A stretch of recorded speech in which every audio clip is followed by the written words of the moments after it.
வணக்கம் மக்களே. பூண்டு மிளகாய் ரசம் 4 பூண்டு தோலோடு எடுத்துக்கோங்க. தோல் போட்டிங்கன்னா நல்ல வாசமாக இருக்கும். தக்காளி, பெரிய தக்காளி, பாதி தக்காளி எடுத்துருக்கேன். 1 டேபிள் ஸ்பூன் ஜீரகம், மிளகு பாதி டேபிள் ஸ்பூன் எடுத்துக்கோங்க. 1 காஞ்ச மிளகாய். இது எல்லாத்தையும் நல்லா குறைன்னு அரைச்சிக்கோங்க. வானலியில் 1.5 டேபிள் ஸ்பூன் ஆயில், கடலெண்ணெய் எடுத்துருக்கேன். கடுகு கொஞ்சம் போட்டுக்கலாம், பாதி டேபிள் ஸ்பூன். அரைச்ச விழுதை எடுத்து வானலியில் போட்டுக்கோங்க.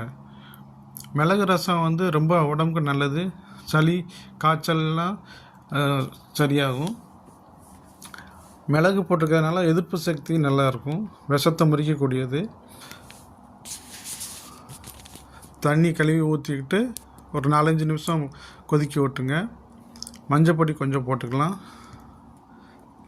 வெந்தயம் கொஞ்சம் போட்டுக்கோங்க, வாசத்துக்கு நல்லாயிருக்கும். கொதிக்க விட்டுங்க 4-5 நிமிஷம்.